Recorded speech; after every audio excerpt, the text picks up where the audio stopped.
Well, today we hear the continuing journey of Jesus on his way to Jerusalem, and today we hear about the encounter between Bartimaeus and the Jerusalem-bound Jesus.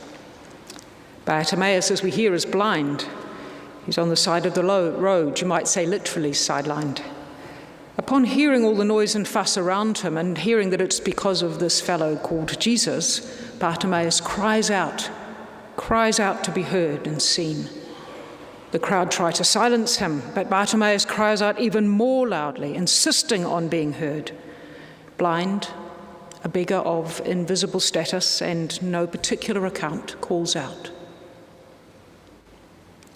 Jesus hears him, and he stops, and he calls this blind, made invisible man to him, and he asks him, "What do you want?" Bartimaeus doesn't say, "Come, heal me, make me better." What he says is, "Let me see." It is almost as if Bartimaeus already knows he has the capacity to see. Jesus listens. He actually sees Bartimaeus, and he speaks. Have faith, trust. Step into what you already know, your capacity to see clearly. And Bartimaeus sees again. He sees clearly a world enlivened and imbued with divine presence. And Bartimaeus chooses to follow Jesus, to walk in a way that is aligned with this knowing that God is truly present. Now, about 4 weeks ago, probably a couple of chapters ago in Mark, how many of you can remember the gospel that long ago? No? I thought probably not, because the gospel gets chopped up a bit. Anyway, I'll give you a clue. There was another healing of a blind man a couple of chapters ago in Mark. But that time, the blind man was brought to Jesus by companions. He didn't speak. Jesus led him away from all the crowd. First of all, he used saliva and put it on the man's eyes, and he saw, but only in part. And then Jesus laid his hands on him, and he saw fully. And Jesus said, "Go home and don't tell anybody. Don't go through the village, just go straight home." So in the last couple of chapters, you'll probably remember more between than before, we've heard Mark having this Jerusalem-bound Jesus say how he is going to be killed. 3 times he tells his disciples he's going to be betrayed and he's going to be killed and he will rise again. Following the way is also explained in this passage.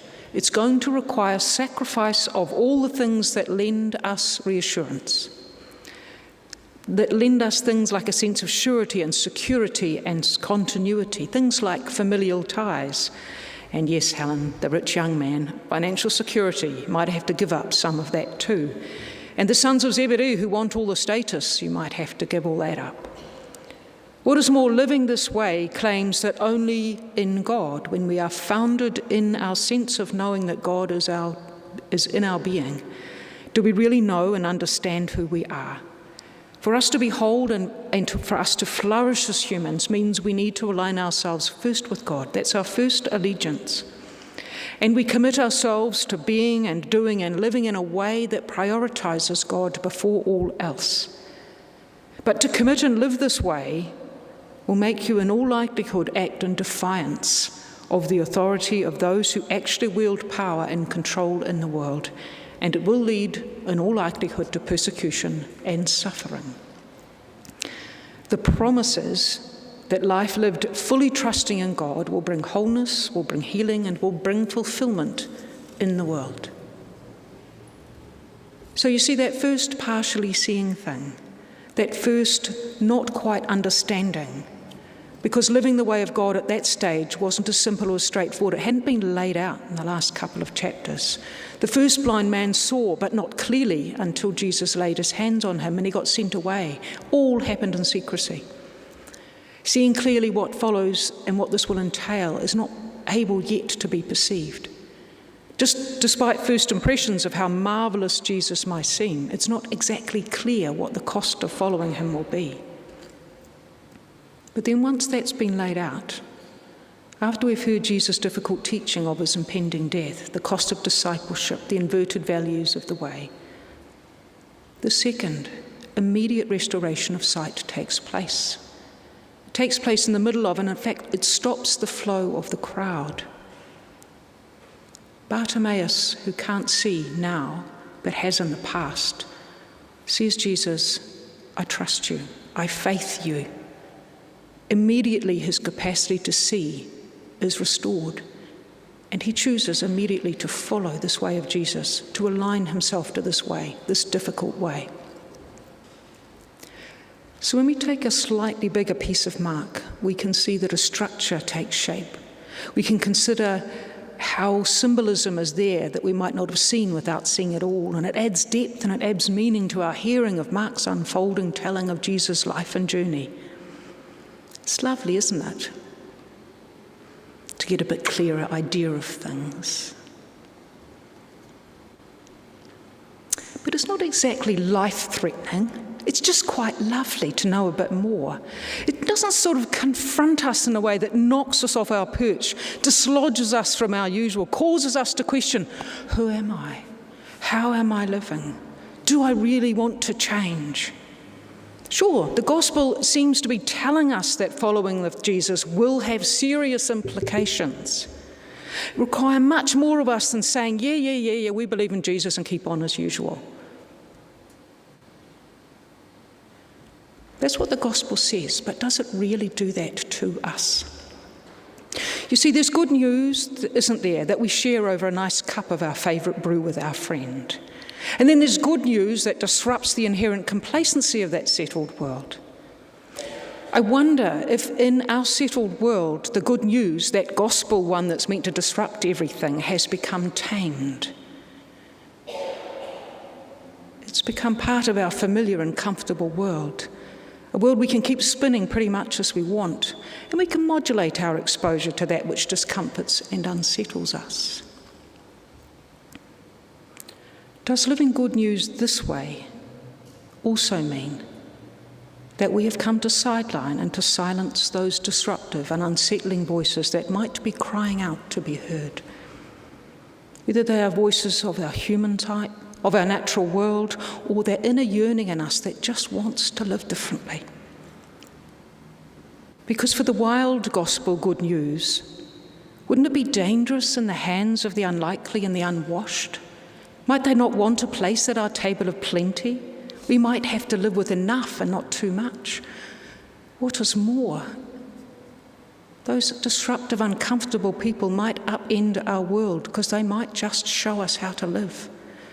They might disrupt our tidy ordering of things and open our eyes to see a world that is patterned by divine light, that is divine delight, and it's untidy and it's disordered and it's inconvenient and it doesn't fit any of our rules. Heaven forbid. Those uncomfortable people in our lives might teach us how to live the Jesus way. They might teach us that trusting our broken incompleteness to God, trusting that will bring healing and restoration. I want to share with you a story, a real life story that happened to me. Strictly speaking, it's not a Jesus story, but you never know. I happened to be shopping in one of those emporiums close by where I live, not in Browns Bay, or somewhere else where I lived. And I was doing that sort of, I'm not quite sure what I'm looking for, but I'll know when I find it. How many of you shop like that in an emporium? Just, yeah. Well, in the shop, other than the woman that was behind the counter, there was one other couple. The woman was in a wheelchair, quite physically disabled, and with her there was a man. It might have been her partner, a family member, I don't know. While I was sifting through things, the couple went to the front of the shop and they engaged in a conversation with the woman behind the counter. I suspect they knew each other because the woman from the shop was asking the woman in the wheelchair how she was, because she'd had a bad cold and flu. Well, she still had a hacking cough and stumbling sentences, so it became clear she wasn't actually very much better. After a while, they drifted off out of the shop, but soon they were followed by another guy who was wearing Rastafarian striped shorts, very cool, and a woolly jumper, and he had a few strips of Rastafarian coloured design threaded through his dreadlocks. This chap was asking about the son of the woman who was serving, because apparently he'd recently shifted jobs and he was enjoying his new job.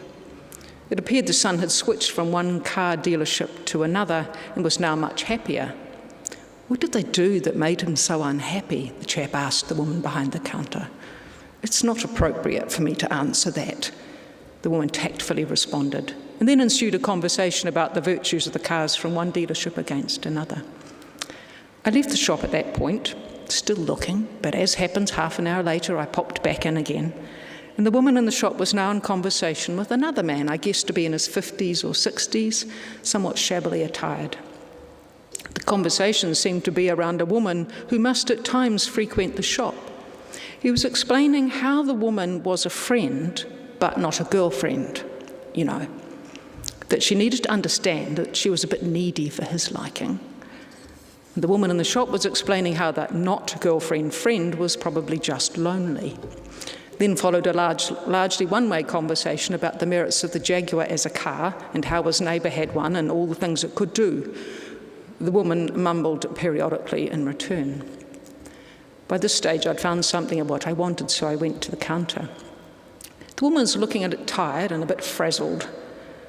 I made comment about the interesting nature of her clientele. Exhaling, she commented, "I don't know what is going on. Today they have all come out." "Were you here when that last chap was here with his girlfriend?" "No," I responded. "Well," she said, "that was interesting."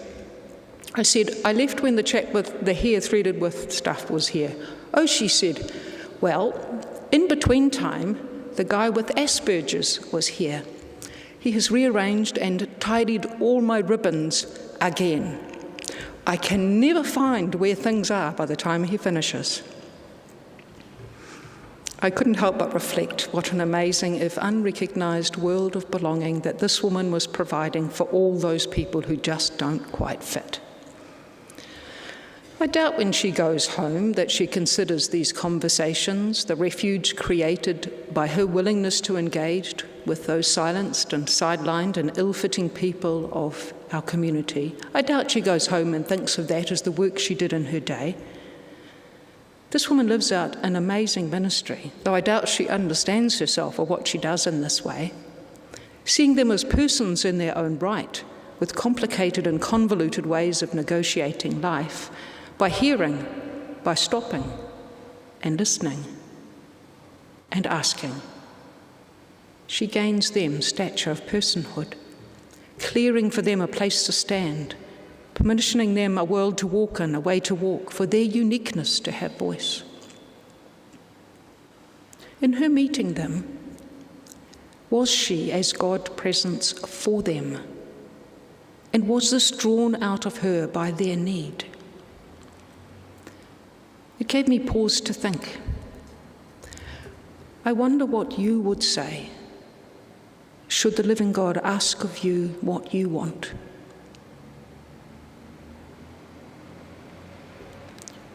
Would you speak of your brokenness, of your desire to be made whole? Maybe in that moment where you are aware of your incompleteness, you find God is most close to you. It is hard, I think, in our context to live a radical, wild and untamed gospel life. Yet I wonder how many times you have heard and stopped. You have listened and asked another of their need. I wonder how often you have ministered to and with, not looking, not expecting, not realising how through you God is made present in the world, how through you the good news is spoken.